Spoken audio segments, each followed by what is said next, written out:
नमस्ते चर्चा कार्यक्रम के अवरी एगो कड़ी में आप सभी दर्शक लोग के स्वागत करत हैं जा अवरी आज हमने का बात करब जा पर्यावरण संबंधी प्रदूषण के बारे में अवरी हमने आज मेहमान के रूप में आमंत्रित कली हैं जा डॉक्टर भूषण चमन जी के जे एनवायरनमेंट मंत्रालय में साइंटिफिक ऑफिसर हवन। तो डॉक्टर भूषण आपके बहुत बहुत स्वागत करते हैं जाए प्रोग्राम में। नमस्ते बहन जी। हाँ, तो जैसे हमने ई विषय के लेली है जा आप जोन बा हमने के थोड़ा सन अगर समझाइबा कि जब हमने ई पर्यावरण संबंधी प्रदूषण के बारे में बात करी जा ई कौन चीज चाहेला समझी की।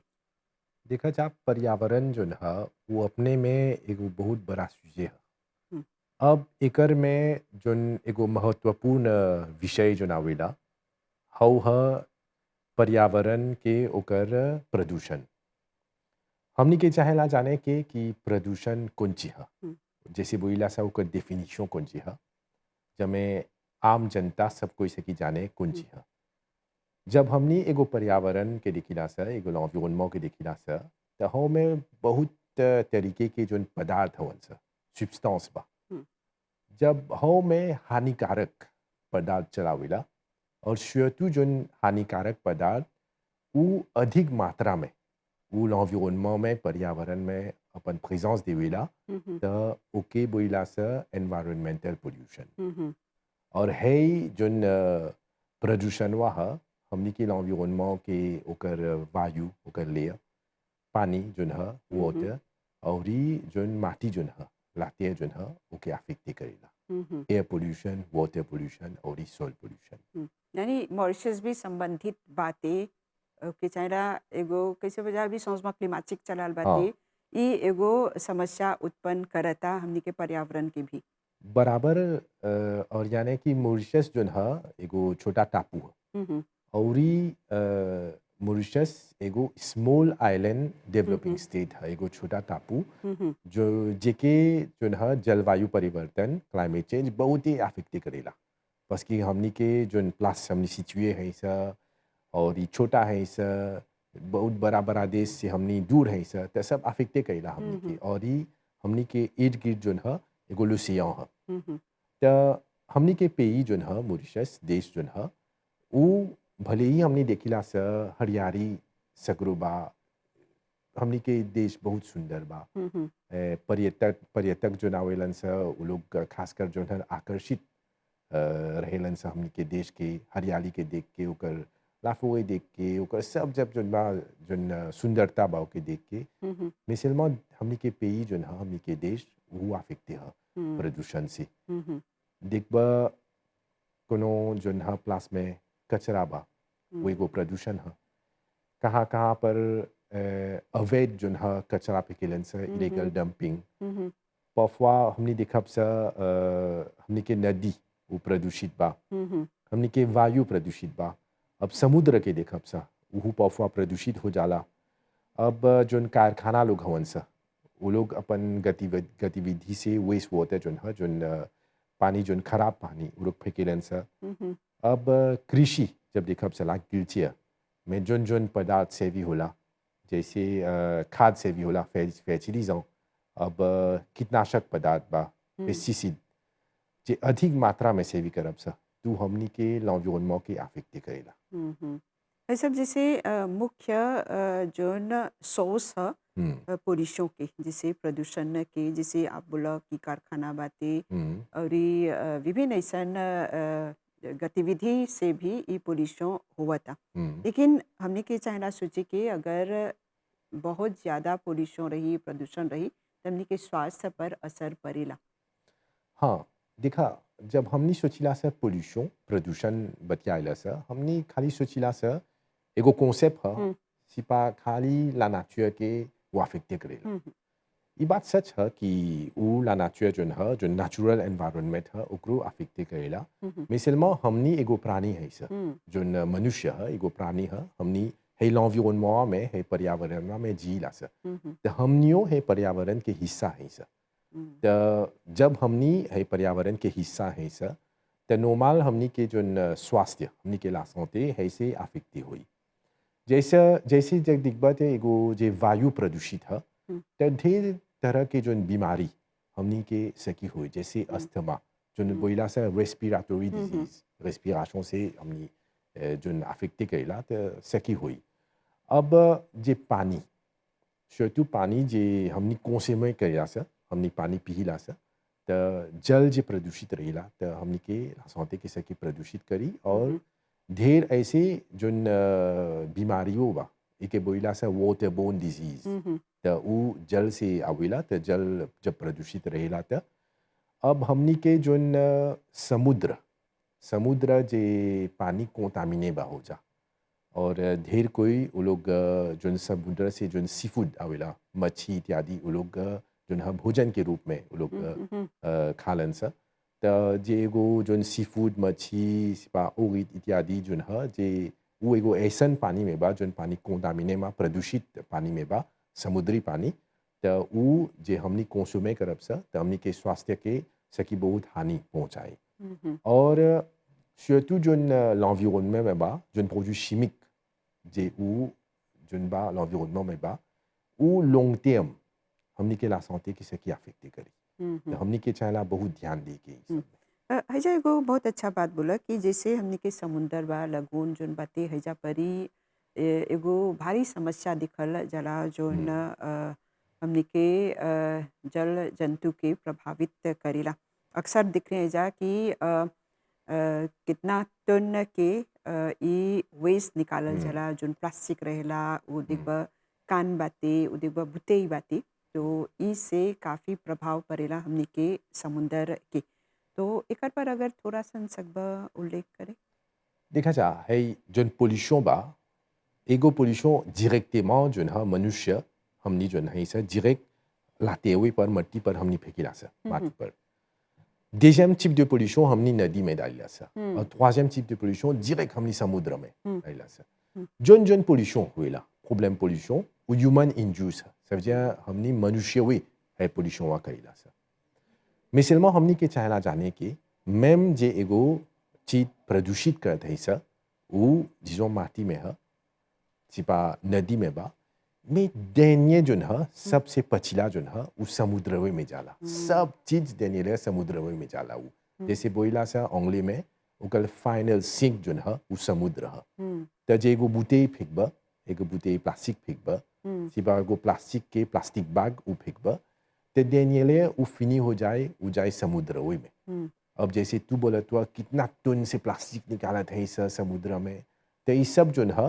ये डायरेक्टली अदमिया जो है उन्हें फेंकले बा समुद्र में हम्म, वो फेंकले बा सिपा माटी में वो फेंकले बा सिपा नदी में तो देनिए उगल बा वो समुद्र में हम्म, अब समुद्र में जाए तो जैसे जाए ढेर जीव जंतु बा हम्म, समुद्र में हमने कितना इंटरनेट में देख रहे सर कितना फोटो कितना वीडियो देख रहे सर सिपा तोची अफेक्टे होता डुफे कितना जो जीव जंतु हैं सर हम्म, प्लास्टिक लोग में माये होता तासे हम्म, होता तो ये सब बहुत अफेक्टे करेला तो हमने के चाहेला बहुत ध्यान दे के हम्म, एगो प्रॉब्लम प्लास्टिक पोल्यूशन जो है प्लास्टिक प्रदूषण प्लास्टिक वेस्ट से हम्म, बहुत अफेक्टे होला हमने के समुद्र दeuxième चीज surtout हमने के चाहेला देखे के जब हमने पानी खराब करेला समुद्र première affaire जोन पहला चीज जोन अफेक्टे करेला वो क्वांटिटी जोन ऑक्सीजन जोन बा हम्म, पानी में और ऑक्सीजन जैसे हमने जब ऑक्सीजन बहुत इम्पोर्टेंट बा ताकि हमने श्वास ले लो सा तो जोन जीव जंतु बा वो लोग पानी में रहेलन सा वो लोगों के इम्पोर्टेंट बा हम्म, जोन फासों वो लोग श्वास ले लेवलन सा तो ऑक्सीजन बहुत इम्पोर्टेंट बा पानी ओकर मात्रा चाहेला एगो ऐसन मात्रा में रहे कि जब हो जीव जंतु सकी श्वास रही वो जीवित सकी रहे हम्म, तो जब हमने पोल्यूए करेला सा प्रदूषित करेला सा समुद्र के तो हो ऑक्सीजन की मात्रा कम हो जाला हम्म, और जब कम हो जाला तो हो जोन जीव जंतु वो जीवित नहीं रहेला हो में हम्म, ढेर एपिसोड देख रहे हैं ऐसा कि दिखा मच्छी मरता हो जा है होता है प्रॉब्लम तो ये सब जो मेन कंसर्न है premier ऑक्सीजन deuxième affaire जब टेम्परेचर वो मोती होला हम्म, एलवे हो जाला तनी सुन हाँ बिल्कुल बिल्कुल और ये जैसे आप एगो साइंटिफिक ऑफिसर हवा ये पर्यावरण मंत्रालय में तो आप लोग के परेला बहुत से रिसर्च करे के बहुत से खोज कार्य करे के हम्म, तो आप लोग के अगर कोनो तरह के समस्या उत्पन्न होवेला जिसे हमनी खैजा परी उल्लेख करते जा ये सब जीव जंतु के, तो आप लोग कौन तरह के सलाह देवेला जा, कौन चीज चाहेला करे के, कौन कौन तरह के प्रिकॉशन चाहेला लेके जमे ये सब प्रभावित नहीं हुई। देखा मिनिस्टर में हमनी के एगो यूनिटे है हम्म, लैबोरेटरी नेशनल एनवायरमेंटल लैबोरेटरी हम्म, त हौजा साइंटिस्ट लोग फॉर्मे हवन सा हम्म, ये सब जोन बोला सा एनवायरमेंटल इमरजेंसीज आपातकालीन स्थिति जब चलावेला त l'environnement के जैसे ढेर ऐसे इमरजेंसीज होवेला जैसे हमनी के आम जनता जोन जानेला हम्म, MV वाकाशु जोन हर एगो हम्म, ओल स्पिल एगो बहुत बड़ा आपातकालीन स्थिति चला रहा मोरिस में हम्म, तो जैसे बोलो तो कैसे आम जनता के चाहला जाने की कौन प्रिकॉशन चाहला लेके तो प्रीमियर affaire हमनी जब जाएला सर जे एगो प्रॉब्लम होइला हमनी एसेंशियल पानी लेला सर हम्म, पानी के एसेंशियल लेके हमनी एनालिज कइला सर टेस्ट कइला सर होमे हम्म, देखिला सर कि इसकी है पानी वा कोरेक्ट बा इसकी हमनी के जोन आम जनता बा वो लोग सकियन से सेवी करे है पनिया हम्म, सकियन से लामे में जाए सकियन से समुद्र में अपन एक्टिविटी करे हम्म, ढेर ऐसे सिचुएशन होल बा कि हमनी के परल बोले के कि है समुद्र में नहीं सकबा नाजे करे नहीं हम्म, सकबा अपन एक्टिविटी करे गतिविधि करे हम्म, तो हमनी अलर्ट दे देला सर अब जोन आम जनता बा कौन प्रिकॉशन सकबा लेगी हम्म, प्रीमियर प्रिकॉशन जोन बोला सर प्रिवेंशन आवेला हम्म, प्रिवेंशन कौन जी हा तो हमनी के नहीं चाहेला जोन हा हमनी के एनवायरनमेंट के प्रदूषित करे के हम्म, सब जोन एक्शन उ कोते होला हम्म, सिपा हमनी सोचब सर कि एगो छोटा बूटे प्लास्टिक हमने फेंकब सिपा जे फेंकबो करे त्या कौन ची करियो हम्म, नहीं ऐसी नहीं चाहना सोचे कि एगो छोटा छोटा एक्शन उ कोते होला हम्म, तो जे हमनी एगो नीमन एक्शन लेवत है सर तो हमनी के फ्यूचर के उ लाभदायक हुई देखा जब भी पर्यावरण मंत्रालय जोन बातें काफ़ी कदम उठावेला जिसे हेजा परी ई पोल्यूशन के हम्म, बात करत है जा, तो जैसे बोलेला कि प्लास्टिक के जोन चीज बातें वो अलग से रखे के, फिर जोन हम्म। बॉटल बातें के अलग से, तो ये सब अ, कौन सी करल जाला एकर से, कौन तरह के व्यवस्था करल जाला। एके बोलल जला वेस्ट सेग्रीगेशन हम्म, जोन हा waste segregation at source hmm, c'est-à-dire जब अभी जो सिचुएशन बा मोरिस में जब बोलिया रिफ्यूज कलेक्टर जो हम्म, नाम सा कामियों सालते तो हमनी एक एगो पुबेल से भी करेला सा हम्म, सब चीज होवे में जाला हम्म, अपन किचन के जोन वेस्ट बा हो में जनरल वेस्ट रहेला हो पील बैटरी सब होवे में जाला इलेक्ट्रॉनिक वेस्ट हम्म, तो हमी के चाहेला एगो सेपारेशन करके हम्म, सेपारेशन करके है में सरकार जो है बहुत अच्छा कदम उठेले वन आने वाले दिनों में जो है हमनी के जो देश है हम्म, वेस्ट सेग्रीगेशन में वो सर्कुलर इकोनॉमी जैसे बोला सा हम्म, वो है ये कदम में जाता है ये सिरे में जाता नया सर्कुलर इकोनॉमी हम्म, तो एकर बारे में आम जनता की बहुत इंफॉर्मेशन मिली कि कैसे चला करे के और है जोन कार्यवा बा एक एगो मिनिस्टर से नहीं चली वो दो तीन गो मिनिस्टर मिलजुल के है कार्यवा आगे लेके जाए हाँ, अजा परी ई सवाल ई खातिर कर ली काहे कि अक्सर ये देखिया जा कि कैंपेन चलावल जाला कि चाहेला आप लोग के अलग अलग रखे के, एकर बावजूद जोन बातें देखबा कि अपन कूड़ा में सब कोई सब चीज़ भर के रख देवेला, लेकिन एकरा परेला चुने के, अलग करे के, और ई जिम्मेदारी मंत्रालय लेवेला। मंत्रालय जो है स्पेसिफिक जो है जगह पर एगो कूड़ेदान रखल बा उ। हम्म, कैसे से पाशो करबा जैसे जब बड़ा बड़ा मॉल में सुपर मार्केट में दिखबा हम्म, सिपा प्लास्टिक वेस्ट एक बगल से जनरल वेस्ट हम्म, ई वेस्ट एक बगल उ सेपारेशन बा हम्म, तो है जोन बा है कदमवा जोन बा मंत्रालय उ अवेयरनेस कर लेबा अवेयरनेस कर दिलेबा कि कैसे चाहला सेपारे करे के हम्म, वैसे माँ जोन जिम्मेदारी आवेला जिम्मेदारी हमनी पर आवेला जोन हम्म, आम जनता हम्म, हमनी के चाहला सेपारे करे के हम्म, और एकर बारे में surtout जब आफसोस में आई हमनी के हाउस होल्ड में हमनी के घर में तो एकर बारे में आम जनता के और इंफॉर्मेशन मिली कि कैसे चाहला करे हाँ, यानी शुरुआत जिसे बोला जाला कि घर से ही घर से चाहेला ही करे आरंभ के, होला शुरू अगर होला हैजा पर ही शुरू कर दियो से कि जो निर्देश मिलल बाती जो तरह के कैंपेन चलावल हम्म, जाला, अगर ओकर आधार पर हमनी चलब जा दिखब जा तो बहुत कुछ के नियंत्रित सकब जा करी। और ये हमने के पर्यावरण के सकब जा सुरक्षित सुरक्षित रखे। रखे। हाँ, हाँ। एगो सवाल रहिला कि हमने के नदी हुँ, नदी जौन बाटे देखबा अक्सर हो जा परी बहुत से कूड़ा फेंकल जाला हुँ, जोन नदी के पानी के बहाव में हुँ। काफ़ी अड़चन उत्पन्न कर देवेला। तो हैजा परी अभी हालत कैसे बा? काहे कि हमने जानत हैजा कि हाँ। मंत्रालय बहुत कदम उठावता। नदी जोन बा हमनी के चाहेला जाने के surtout जो नदी उ एगो फीडर कैनाल ओके हुँ, बोलेला सा parce que réservoir में नदीवे पानी लेके जाला हुँ, होजा। हुँ, त हमनी जब पानी पिहिला सा हमनी के नल जब खोलिला सा जब पानी गिरेला हो में त उ réservoir से पनिया आवेला। हुँ, जब réservoir से पनिया आवेला त कैसे भरेला उ réservoir हुँ, हुँ, उ नदीवे से के पानी से भरेला। त अब जे हमनी नदी के पानी प्रदूषित करब सा कुछ कचरा फेंकब सा उसमें कौन ची जो एग्रीकल्चरल वेस्ट उ हुँ, सब हुँ, जाए होमे त उ हमनी के जलाशय में जाए हुँ, तब जलाशय में जाए त पानीवा ट्रेते होला ट्रेते करके तब हमनी के नल में आवेला हुँ, हुँ, मिसमा जे हमनी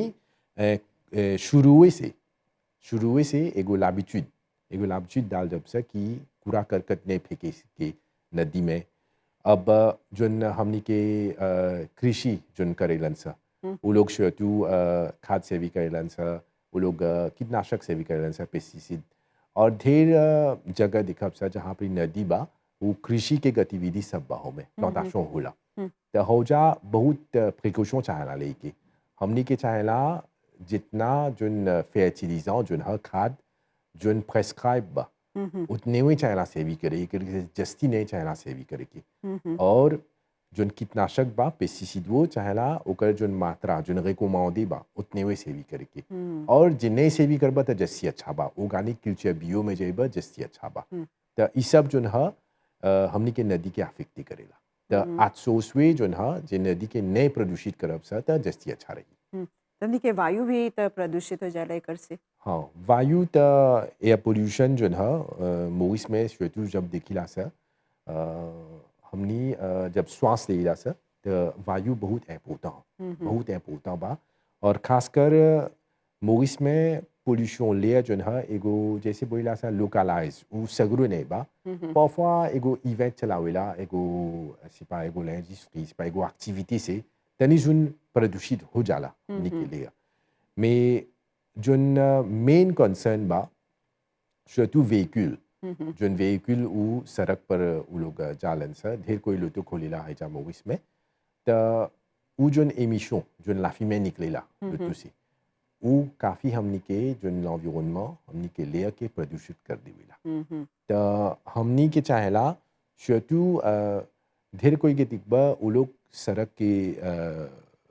कोई में उ लोग जॉगिंग करत हवन सा है करत हवन सा त कौन सी रेस्पिरे करत हवन सा है हुँ, ये प्रदूषित जोन लेयर रेस्पिरे करत हवन सा हुँ, हुँ, त हमनी के चाहेला तनी सुन प्रिकॉशन लेके जे हमनी जॉगिंग करब से एक्टिविटी फिजिक करब से एगो दूसर प्लास में चल जाए से जोगर्स ट्रक ढेर प्लास बनावल गल बा हुँ, गवर्नमेंट हुँ, इनिशिएटिव लेले बा हुँ, c'est हुँ, pas एगो लाफोरे के बो में c'est pas एगो जोली प्लास में जहाँ हरियाली बा उ जॉगिंग ट्रैक बनावल गल बा स्वालामे के बोर हुँ, ढेर हुँ। कोई एक्टिविटी फिजिक करेला तो इस सब पर चाहेला हमनी के तनी सुन ध्यान देगी। एजा पर ही एगो काफ़ी अच्छा बात बोला कि अक्सर हमने देखिया जा कि सीमा पर हाँ, फजर के बखत कोई अपन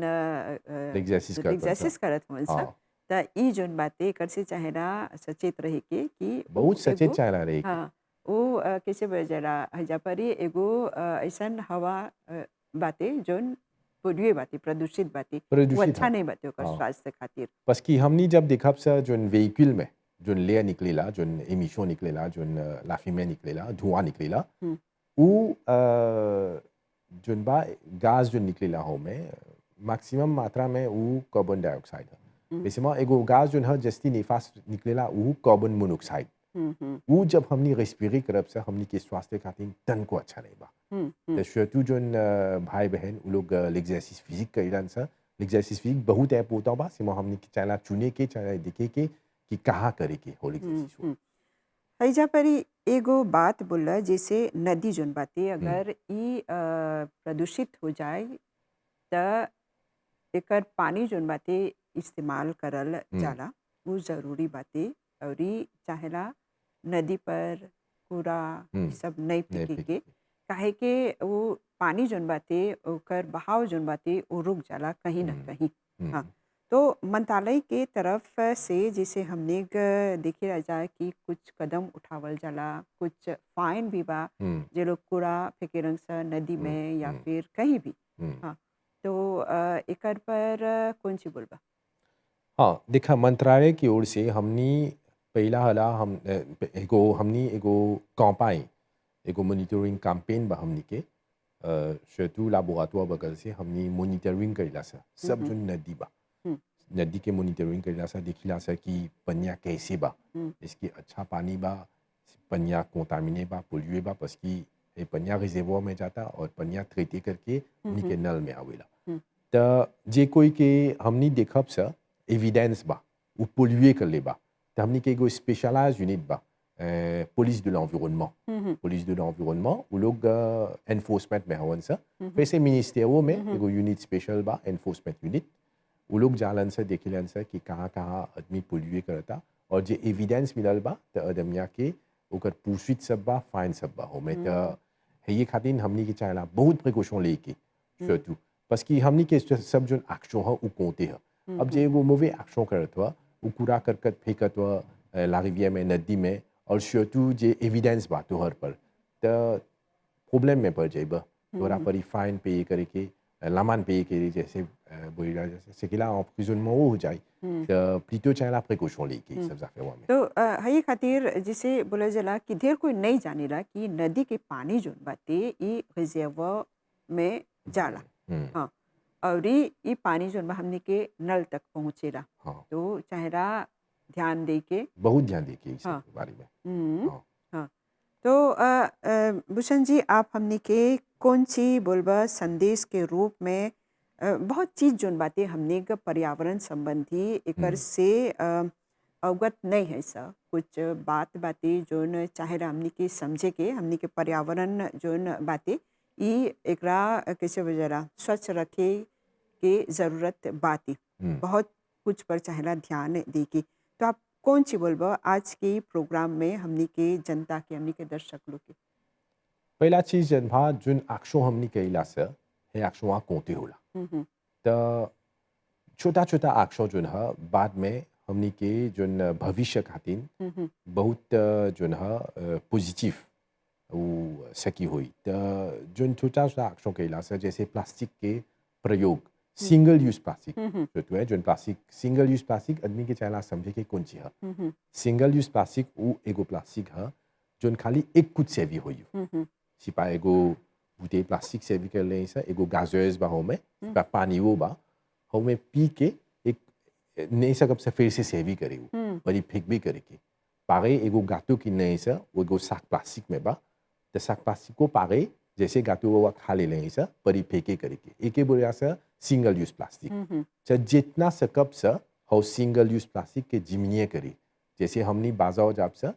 मौसवा जे हमनी के प्लास्टिक देवता ओके बोलब सा नहीं हुँ, हम अपन तौत लेके आ रही सर आ रही हुँ, हुँ। घरे और तौतवा जो है वो बार बार हमनी प्रयोग करब सर तो हुँ, है प्रोमियर एक्शन